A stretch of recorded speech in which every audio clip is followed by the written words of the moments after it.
नमस्कार, news room में आप सभी का स्वागत है। गाजा और इजराइल में आज ऐसी खुशी देखी जा रही है जो पिछले 2 वर्षों में शायद किसी ने नहीं देखी थी। इस खुशी का कारण वह घोषणा है जिसने मध्य पूर्व की राजनीति में एक नया अध्याय जोड़ दिया है।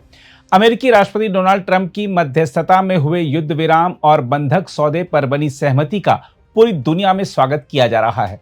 हम आपको बता दें कि इस युद्ध ने अब तक 67,000 से अधिक जानें ली और इस पूरे क्षेत्र की भू राजनीतिक संरचना को बदल डाला है। यह समझौता अगर पूरी तरह लागू होता है तो यह गाजा इजराइल संघर्ष के इतिहास में अब तक का सबसे बड़ा शांति प्रयास होगा।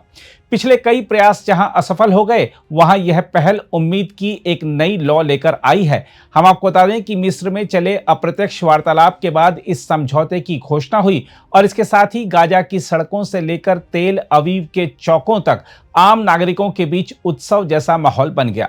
संघर्ष विराम की घोषणा के बाद तेल अवीव के होस्टेज स्क्वायर पर परिजनों की भीड़ उमड़ पड़ी। एक मां ने कहा, हमारे बच्चे ट्रंप के बिना वापस नहीं आते, हम उनके आभारी हैं। गाजा के लोगों के लिए यह क्षण लंबे भयावह दौर के बाद एक दुर्लभ राहत है। बमों की गूंज से टूटी सड़कों पर अब बच्चों की हंसी लौटती दिख रही है, जबकि इजराइल में बंधक परिवार अपने प्रियजनों की वापसी की प्रतीक्षा में मोमबत्तियां जला रहे हैं।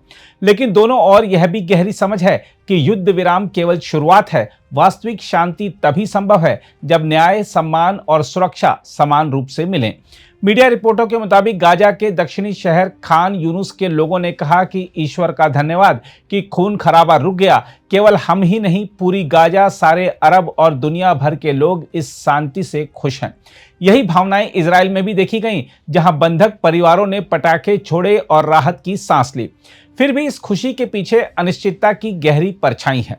हम आपको बता दें कि ट्रंप की 20 सूत्रीय शांति रूपरेखा का यह केवल पहला चरण है, जिसकी विस्तार पूर्ण रूपरेखा अभी सामने नहीं आई है।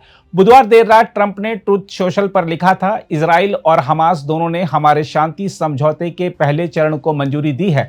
इसका अर्थ है कि सभी बंधक शीघ्र रिहा होंगे और इजराइल अपनी सेनाएं सहमति की रेखा तक पीछे हटाएगा।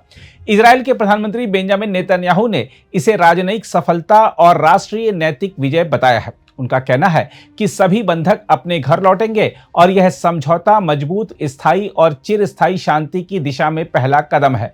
ट्रंप के लिए यह एक राजनीतिक उपलब्धि भी है, क्योंकि उन्होंने चुनावी अभियान के दौरान वादा किया था कि वह गाजा और यूक्रेन दोनों संघर्षों में शांति लाएंगे। परंतु युद्ध विराम की इस सुबह के साथ ही कई प्रश्न अनुत्तरित हैं। जैसे गाजा में युद्ध के बाद की प्रशासनिक व्यवस्था कौन संभालेगा?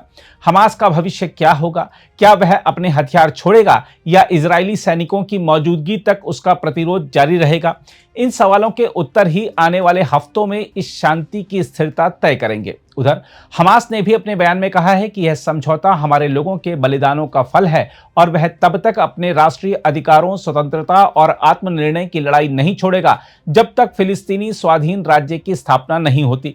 दूसरी ओर गाजा प्रशासन के अनुसार 7 अक्टूबर 2023 से अब तक 67,000 से अधिक लोग मारे गए हैं और पूरा क्षेत्र मलबे में तब्दील हो चुका है। वहीं इजरायली आंकड़ों के मुताबिक 1200 नागरिक मारे गए थे और 251 को बंधक बनाकर गाजा ले जाया गया था। इनमें से 20 अब भी जीवित हैं। अब उम्मीद है कि अगले 72 घंटों में जीवित बंधकों की रिहाई शुरू होगी। हम आपको यह भी बता दें कि ट्रंप की योजना के अगले चरण में गाजा की प्रशासनिक देखरेख एक अंतर्राष्ट्रीय निकाय करेगा, जिसमें ट्रंप स्वयं और ब्रिटेन के पूर्व प्रधानमंत्री टोनी ब्लेयर भी शामिल होंगे।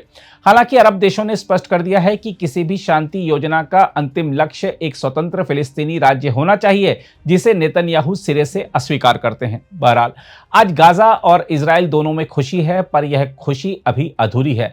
यह राहत की सांस है, जीत की नहीं, क्योंकि किसी भी युद्ध की असली जीत तब होती है जब वह दोबारा न लौटे। इस समझौते ने दोनों तरफ की जनता को यही संदेश दिया है कि रक्तपात की जगह संवाद ले सकता है यदि राजनीतिक इच्छा शक्ति सच्ची हो। युद्ध की राख से उठती यह शांति की चिंगारी भले ही छोटी हो, पर यह मध्य पूर्व की सबसे लंबी रात के बाद पहली सच्ची सुबह है। अगर आप भी लेना चाहते हैं देश दुनिया की तमाम जानकारी, तो आज ही सब्सक्राइब करें हमारे चैनल को। साथ ही नीचे दिए बेल आइकन को जरूर दबाएं ताकि हर अपडेट आप तक पहुंच सके।